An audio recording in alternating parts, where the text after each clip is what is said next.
Estimados suscriptores, el día de hoy vamos a conversar sobre los últimos cambios que han habido en el impuesto de renta para el ejercicio 2015.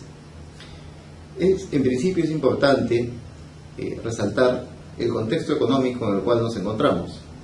Estos cambios obedecen a la coyuntura actual que vive nuestro país. Debemos tener en cuenta, en primer lugar, que el Perú ha tenido una disminución de su crecimiento económico. También han disminuido las exportaciones y en realidad el PBI del 2014 no ha sido el que esperábamos. En consecuencia, el gobierno, con la finalidad de impulsar el crecimiento y el desarrollo en los próximos ejercicios, se ha visto la necesidad de modificar la ley del impuesto a la renta y más que todo en lo correspondiente a lo que son las tasas para personas naturales y empresas, buscando que con este cambio se busque reactivar la economía y promover la inversión interna y extranjera. Vamos a ver a continuación cuáles son las medidas que dispuso el gobierno.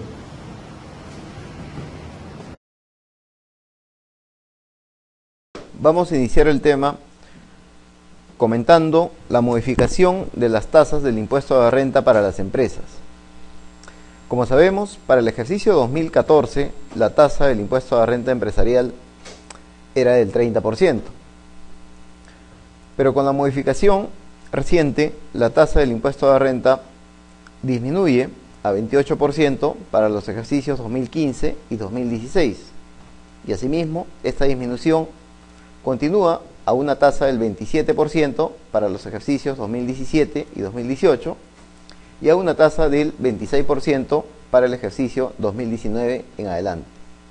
Como vemos, hay una disminución progresiva de la tasa del impuesto a la renta anual para empresas, lo cual obviamente redundará en una mayor utilidad.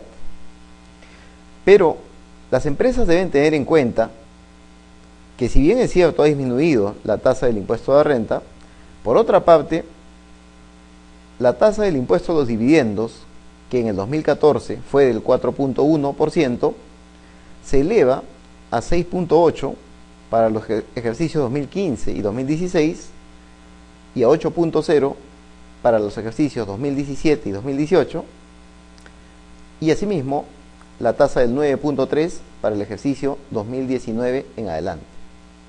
Entonces notamos que hay una reducción en la tasa del impuesto a la renta, pero un incremento en la tasa del impuesto a los dividendos.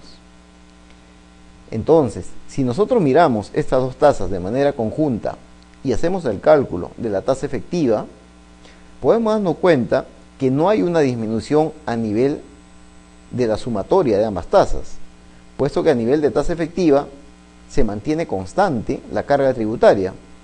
Por ejemplo, en el 2014 observamos una carga tributaria del 32.87 y para el 2015 una carga tributaria del 32.9.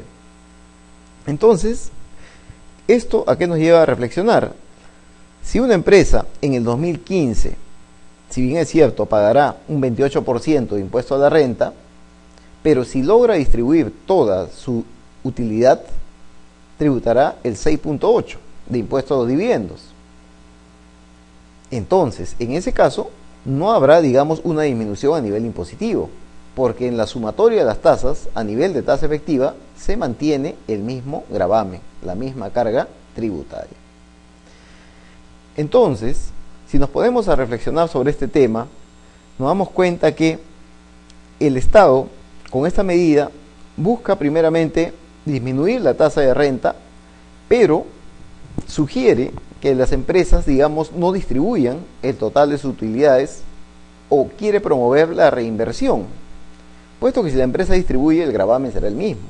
Pero si la empresa opta por no distribuir o reinvertir esas utilidades o capitalizar, en ese caso no se le aplicará la tasa del impuesto a los dividendos y en consecuencia, en ese caso, sí habría un beneficio de una menor carga tributaria.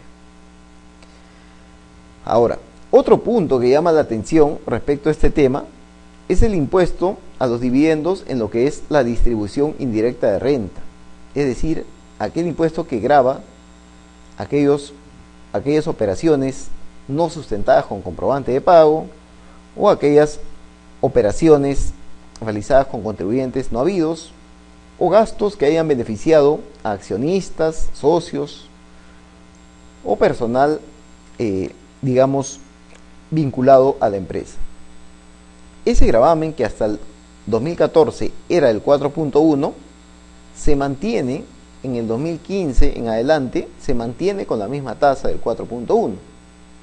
Es decir, que no ha habido una disminución de la tasa de la distribución indirecta de renta.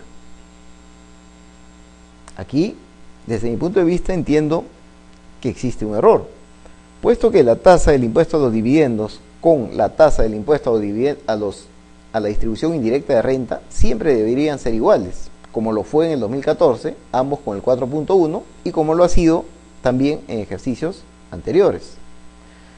No obstante, en el 2015, el legislador no modifica la tasa de la distribución indirecta de renta y lo mantiene en 4.1, cometiéndose, como hemos indicado, un error en la norma.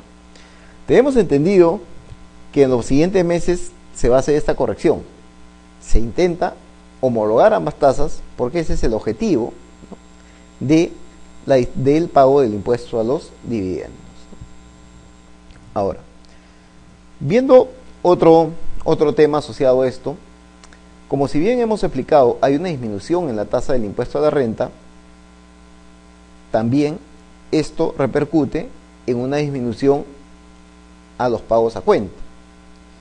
Como sabemos, el pago a cuenta se calcula comparando el coeficiente con el 1.5, el que resulte mayor. Entonces el contribuyente deberá comparar el coeficiente con lo que resulte el 1.5 y se pagará siempre el que resulte mayor. Pero en el 2015 ocurre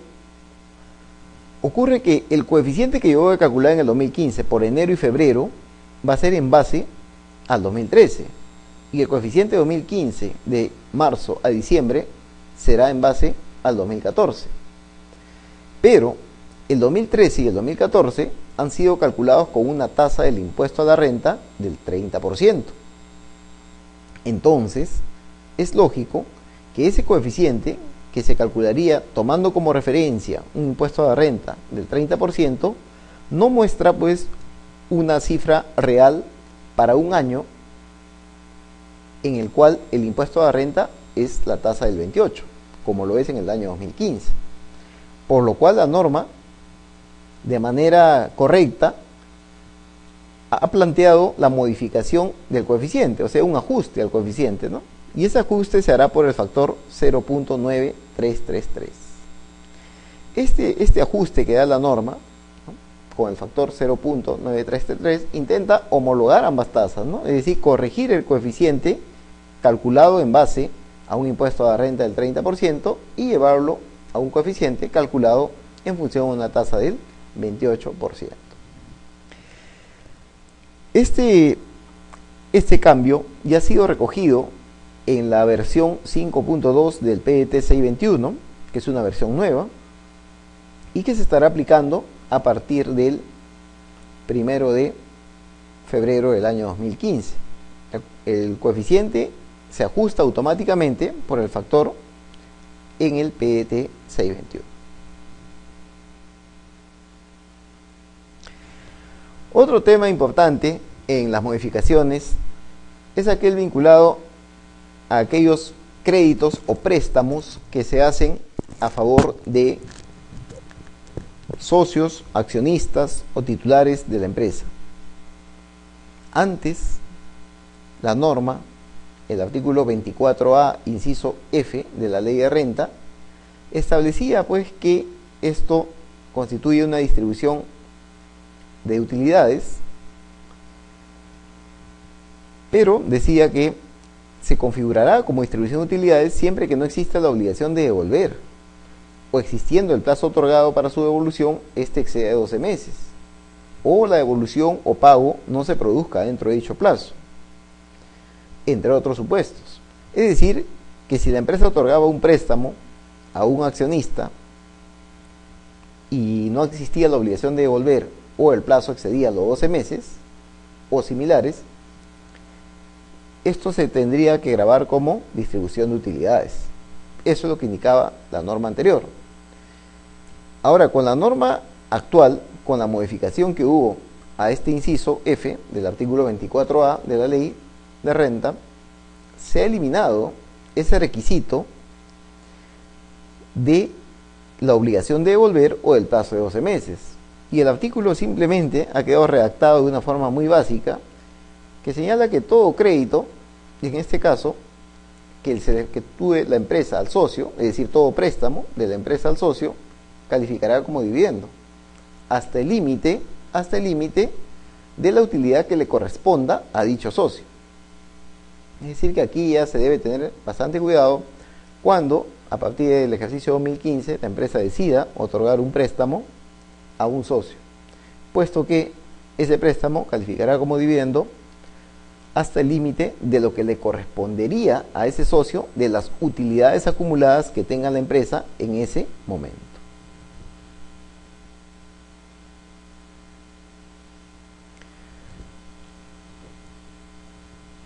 Ahora bien, revisando el tema de personas naturales, la idea ha sido disminuir las tasas del impuesto de la renta.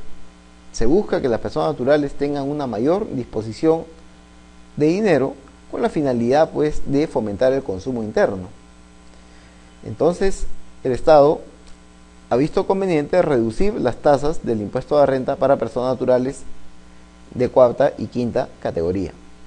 Recordemos que para el 2014 las tasas eran del 15, 21 y 30% según las escalas. No obstante, a partir del 2015, las tasas se ven modificadas según los siguientes tramos. Hasta 5 UITs, 8%. Más de 5 UITs hasta 20 UITs, 14%. Más de 20 UITs hasta 35 UITs, 17%. Más de 35 UITs hasta 45 UITs, 20%. Y finalmente la tasa que corresponde a más de 45 UITs, la tasa del 30%. Para ver el efecto en esta disminución de tasas, hemos elaborado algunos casos prácticos, tanto para cuarta categoría como para quinta categoría, que nos permitirán entender el efecto o la reducción sustancial que tiene este cambio normativo.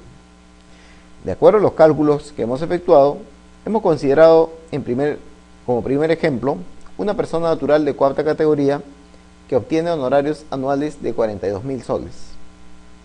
Es decir, la sumatoria de sus honorarios anuales es de 42.000 soles. En ese caso, en el año 2014, con las tasas anteriores, esta persona tributaría un impuesto de 998 soles. Mientras que en el 2015, con las tasas reducidas, esta persona tributaría solo 532 soles.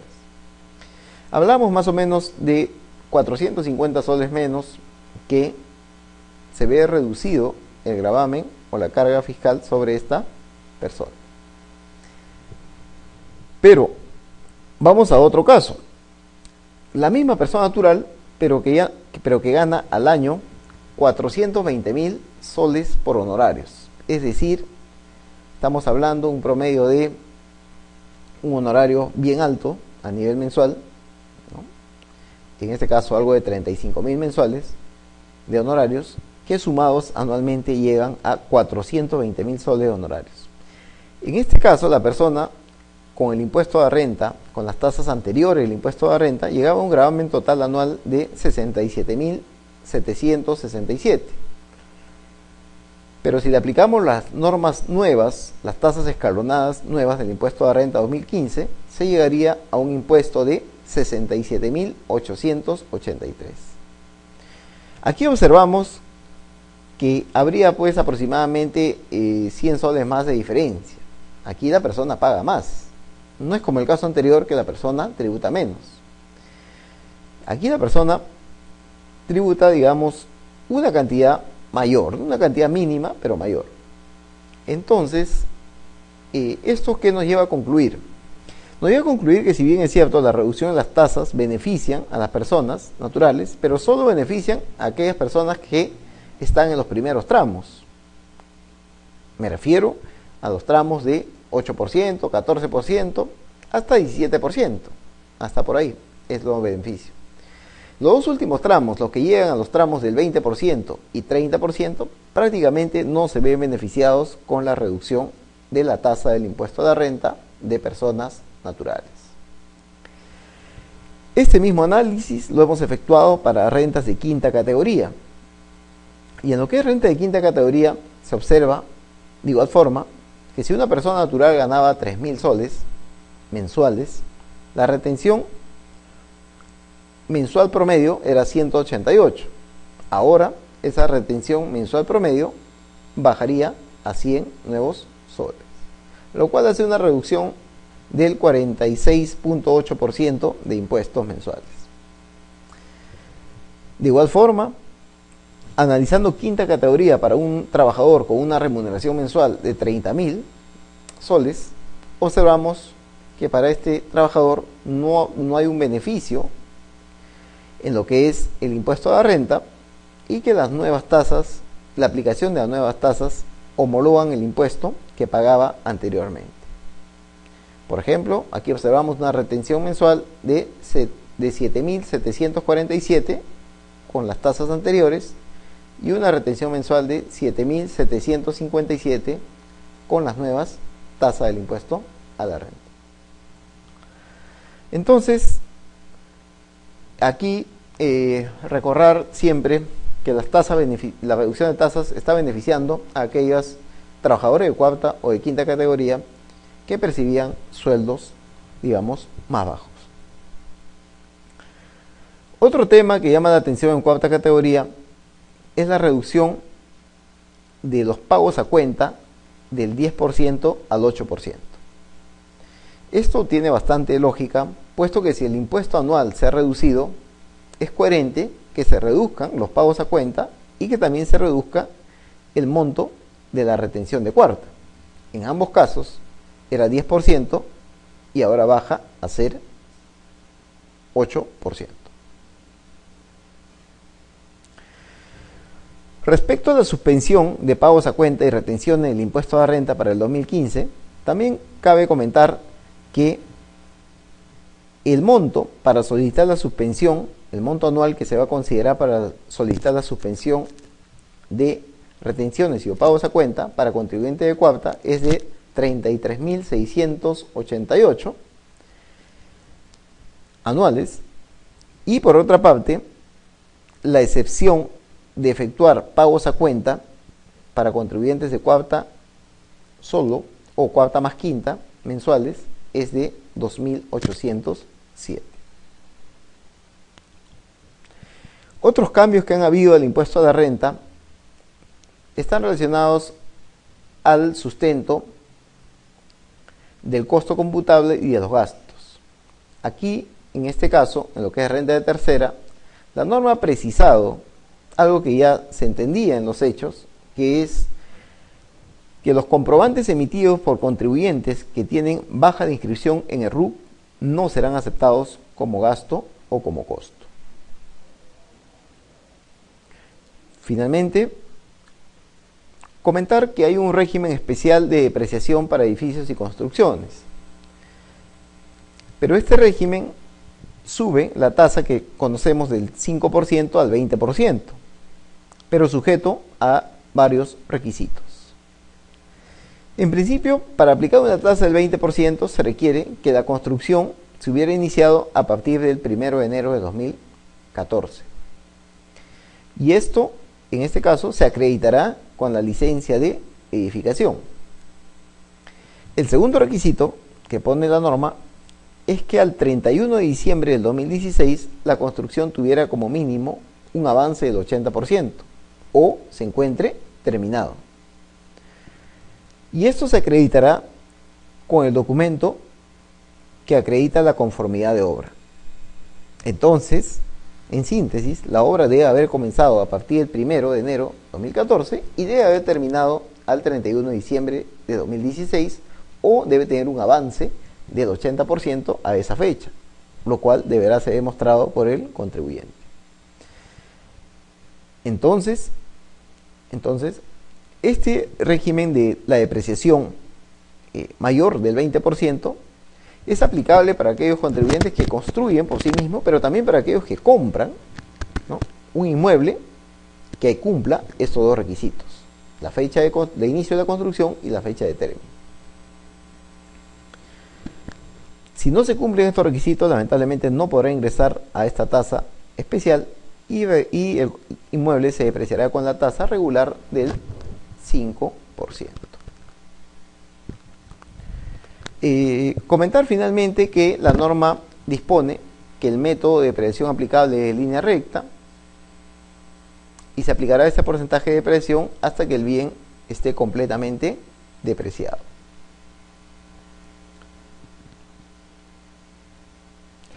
Adicionalmente, se debe llevar un control aparte en una cuenta contable especial y se debe estar disgregado en el libro de activos fijos, en el registro de activos fijos, esta nueva construcción o edificación.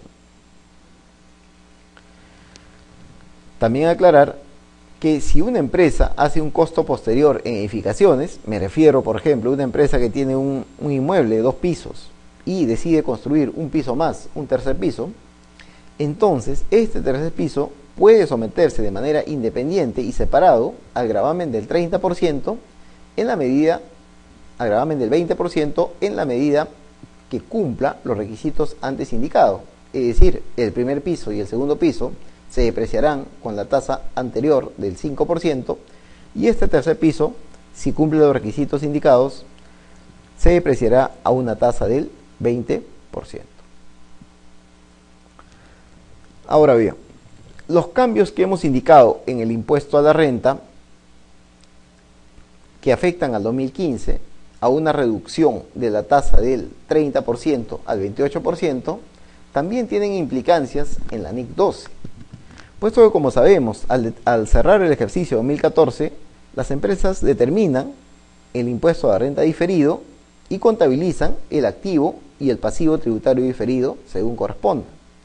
Aquí el tema viene en que debemos tener presente que los activos y pasivos diferidos que resulten al cierre del ejercicio 2014 deben ser calculados con la tasa del 28% o con la combinación de tasas de los ejercicios posteriores, 2015, 2016, 2017, según el cual se va a aplicar ese activo o pasivo diferido, puesto que la NIC 12 intenta reflejar el efecto futuro de los diferidos. Por lo cual, recordar que los diferidos a partir de este año 2014, del cierre de 2014, ya no se calcularán con la tasa del 30%, sino con la tasa del 28% o las tasas posteriores según corresponda. Bueno, eso ha sido todo. Mi nombre es Henry Aguilar Espinosa y muchas gracias por su atención.